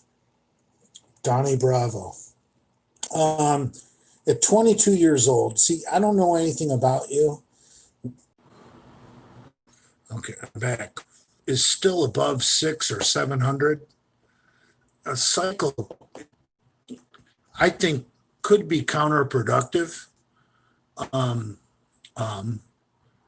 Unless you do a cycle that is not going to fuck over your natural system. And that's generally going to be a weak fucking cycle, like TRT levels of test, Anavar and Winstrol as your primary anabolic drivers, and maybe a little Masteron, maybe some Proviron. That's barely worth doing. If your testosterone level is 600 to 700, I personally don't think you should fuck with your natural system at 22 years old. Get your blood work done, brah. If your test level is above 600, I don't think you should do a cycle, honestly. Unless you're an athlete or a pro, or you want to be a pro bodybuilder, then I say juice the fuck out of it. But come on, man. You probably don't have the genetics to be a pro bodybuilder. You're probably not going to be a pro athlete. So what I would do is if your test levels are still above 600 to 700, I would try and milk those natural gains till your test levels start to decline. Then I would say, yeah, man, it's time to do a fucking cycle. And I would do the granddaddy of all cycles. I would go, I'm a big proponent of once your natural test levels go below 600 or 700, I think your first test cycle or your first cycle should be a big one, because that's going to be your best cycle. So I don't care what your age is. If you go get your blood work done and your test levels have fallen below 600, I would say a good blast of minimum 500 mgs a week. Minimum 500. 6 would be better. And then you add an anabolic injectable to stack with that, like Deca, Equipoise or Tren. And then you do a real good oral with it as a kicker for the first 6 weeks, like D-ball or Anadrol.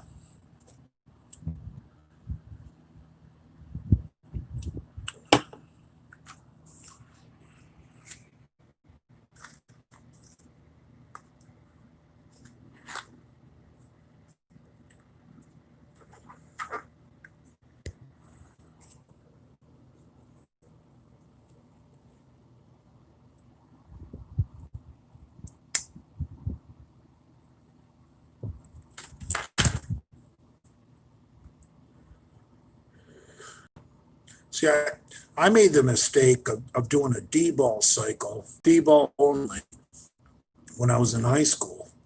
And because I want to get big for football. And I think it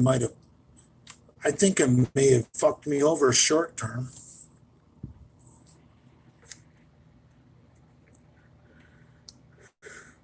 Sure, if you're going into the 11th grade and you want to make varsity football, yeah, a cycle's gonna help you.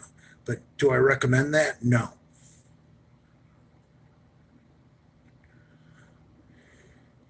I don't ever encourage a cycle of steroids for someone who hasn't achieved their full height.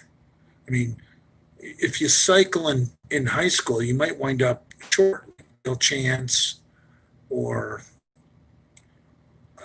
a Mark Lubliner, or one of these short guys that that is fucked for life, and all they can do is bodybuilding. I mean, come on, man. You want to be a bodybuilder?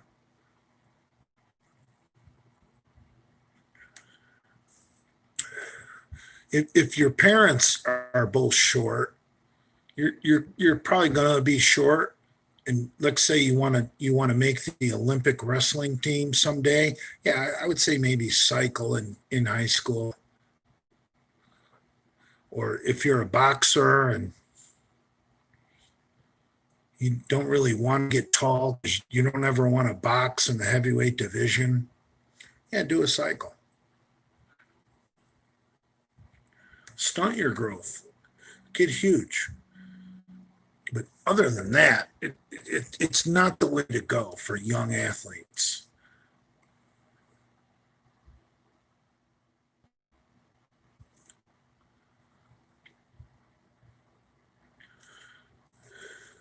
I would get blood work done. And if you're still above 600 to 700 natural test level, I wouldn't touch juice until maybe you're in your, if you're still, 700 in your late 20s and you just can't seem to get any bigger, then it's time to make a hard decision.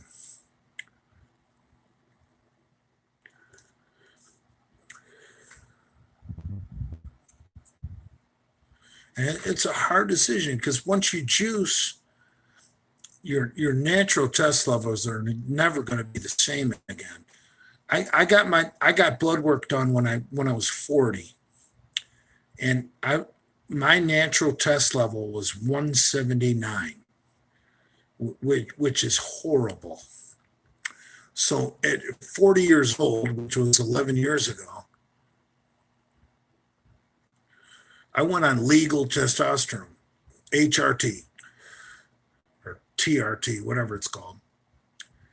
And I've never, ever gone off test since I found out my natural levels were 179.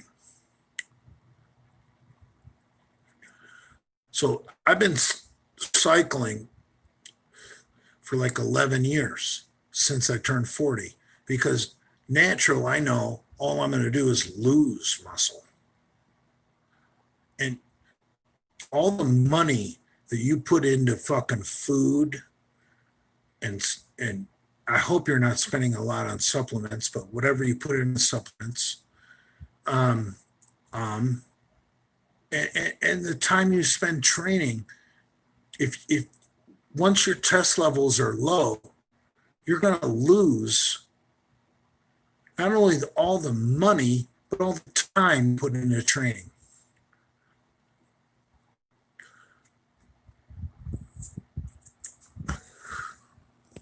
So once I found out my natural test level was 179, I've never gone off, ever. I've been on test for 11 years straight. Do I come off cycle? Of course I do. I go down to TRT levels, and I'll tell you what, I've really never lost strength going off cycle to TRT levels. Like I can be just as strong at 51 on 250 milligrams of test a week, but I cheat a little bit.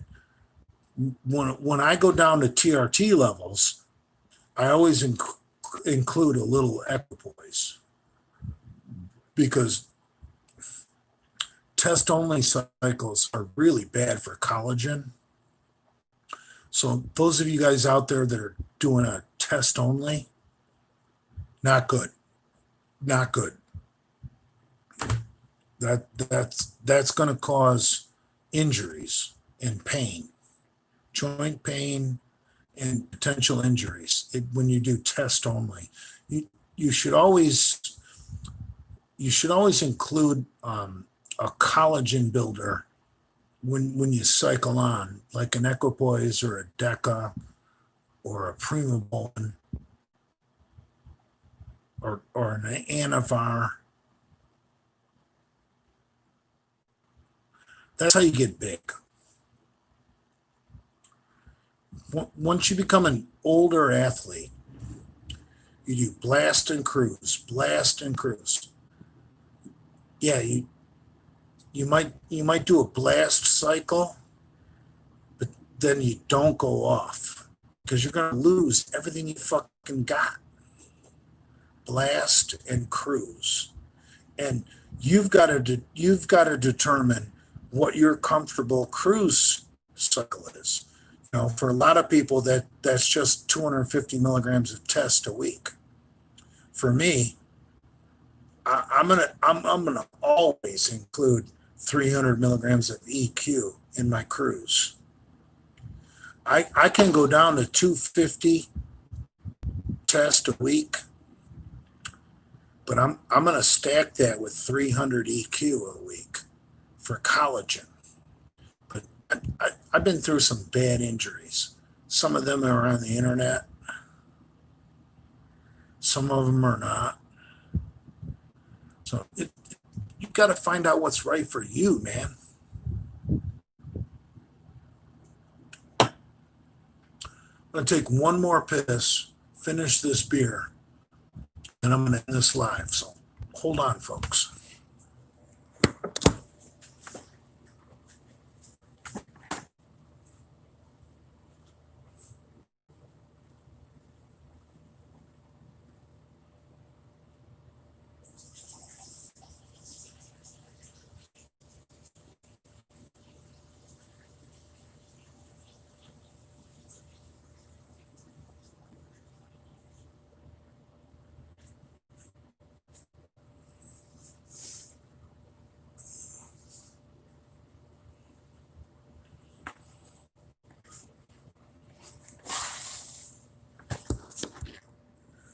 Big J is back.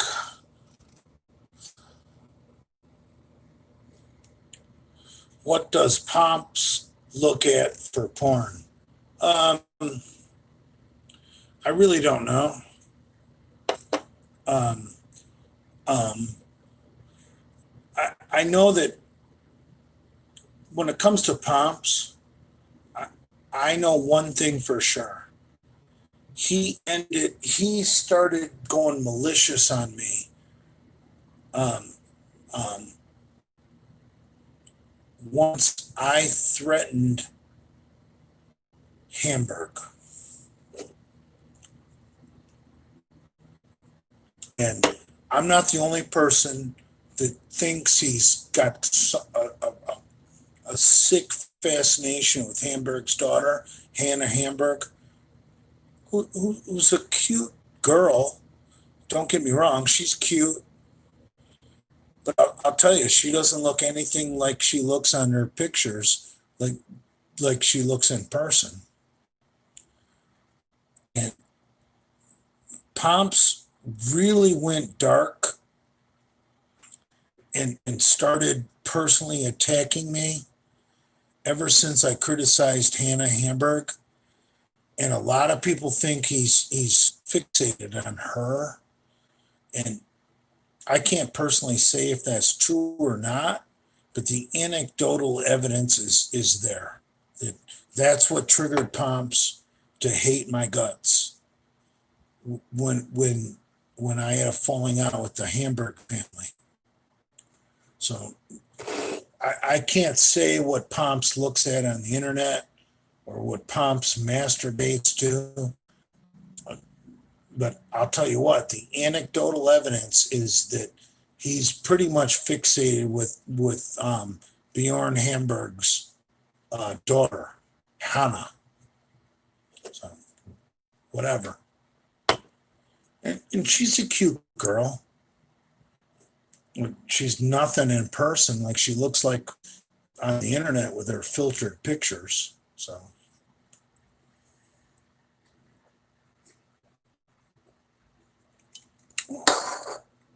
Anyway, I hope you guys have enjoyed this live. I hope it's been informative to what's going on in the current state of the Misfits.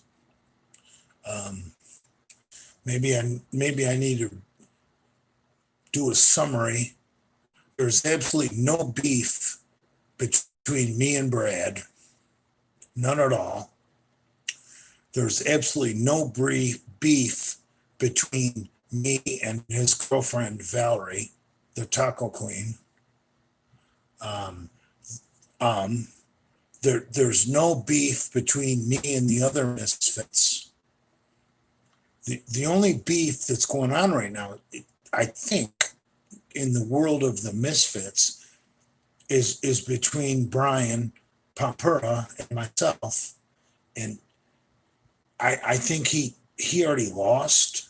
He already deleted his Instagram page, or because of the trolls reporting him, Instagram nuked his account.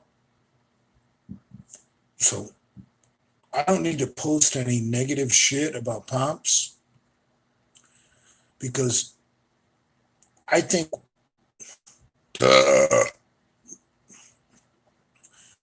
once you win the game, continuing to attack someone makes you look like a loser. And that's why when you guys look at my Instagram, there is nothing on there attacking Pomps. Okay? If Pomps wants to just realize that he's been beaten and he wants to go away in obscurity, I got no problem with that.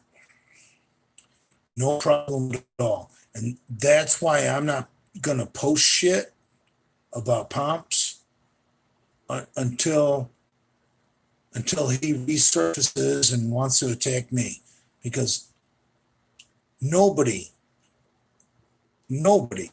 likes the guy who piles on a loser. That's just the American way. When people lose, if they lose gracefully, you let them go away. American culture, nobody likes someone who piles on a loser. And I agree with that. So,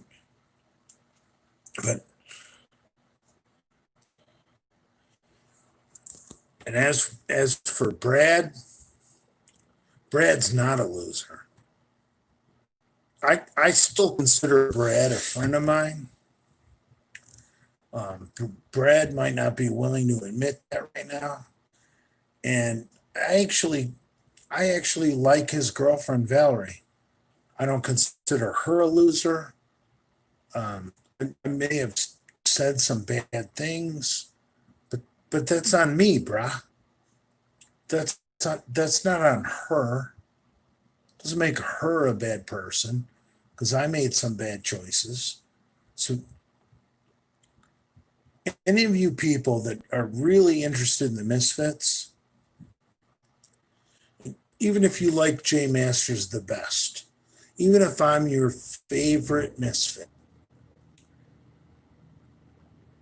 I still want you guys to not attack Brad, not attack his girlfriend, not attack his family or her family.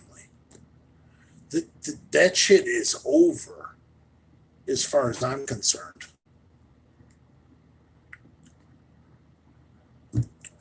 There's no beef between me and Brad. There's no beef between me and the Taco Queen that I know of.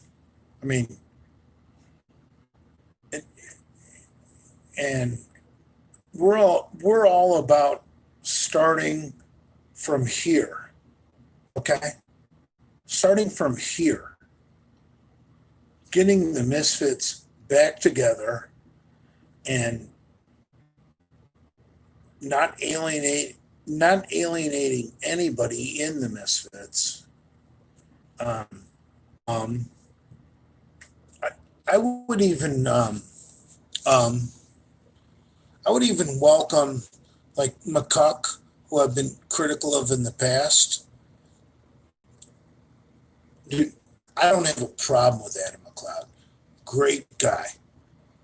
You guys, I wish you guys could know Adam McLeod off the internet, I know he's cringy on the internet, but in real life, he's actually a pretty cool guy. And even Nate, who on the internet is a complete cuckold, and anybody who argues anything less than that is a fool. But even Nate is a decent guy. So we're all misfits in this world, and we all got to live together. But what Pomps did to my mother and my girlfriend Linda, man, that shit just ain't right. Um, all these people I've had these quasi beefs with in the past, and for those of you that are small-minded, quasi means somewhat fake. All these quasi beefs I've had in the past,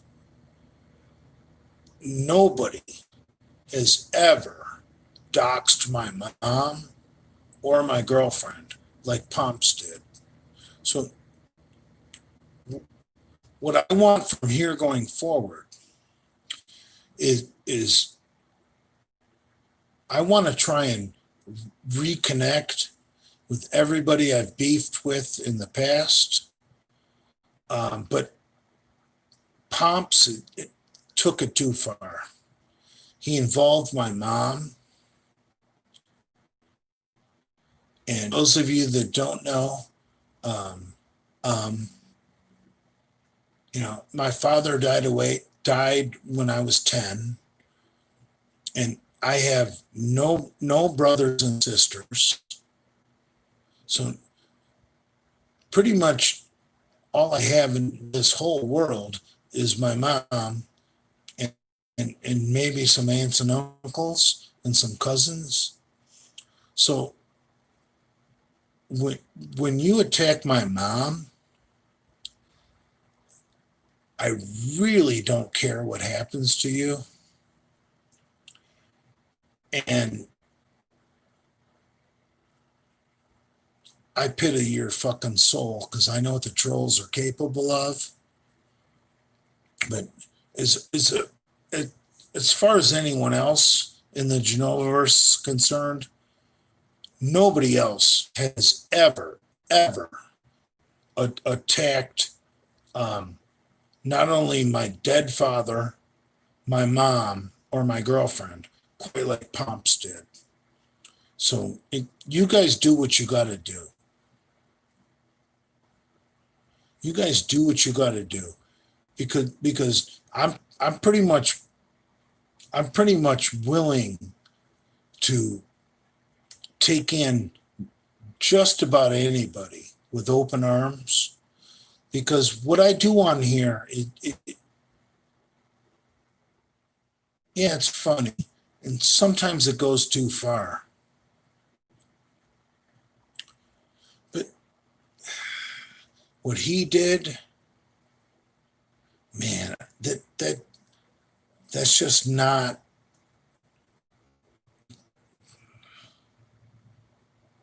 It's not excusable. Like,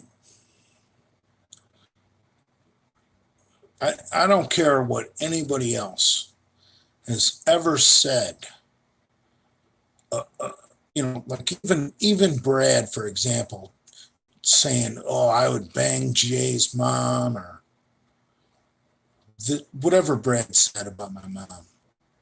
Dude, I can get over that. What Pomps did, probably not.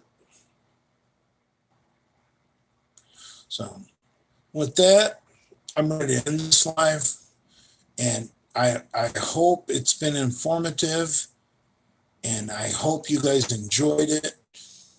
And I um um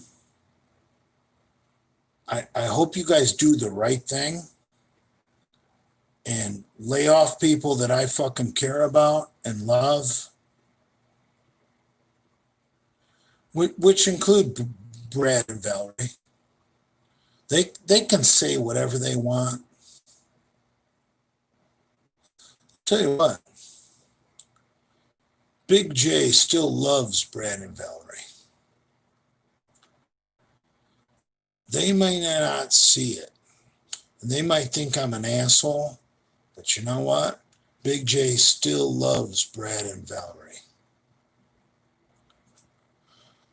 And I don't care if Brad never wants me back at his house ever again. Fuck him. His loss. His loss. I'm an asshole. Take it or take me or leave me. I don't really care. It is what it is, you know? I love you, Brad. You're the first Democrat I ever kissed.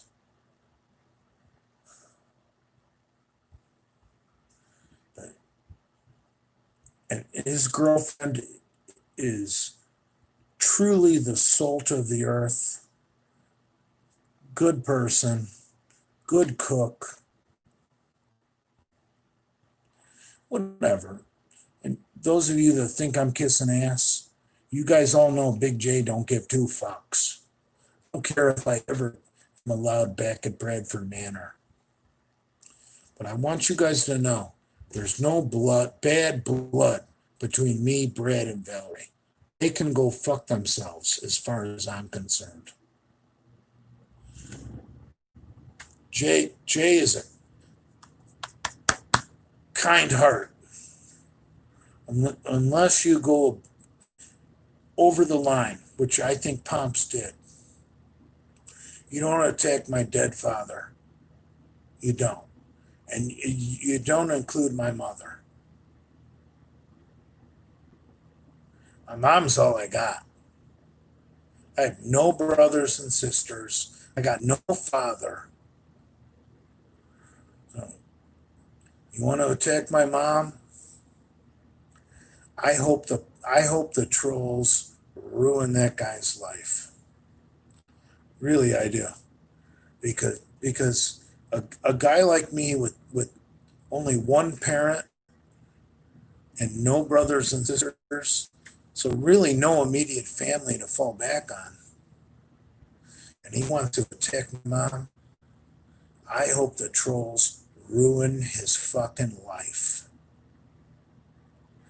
And that I think Pomps is a coward. He would never meet me in person. But, you know, it is what it is. If you were to call me, if Pomps was to call me and say, Jay, I'm sorry, let's stop this shit, I would listen. Because that's the kind of guy I am. So with that, I gotta go.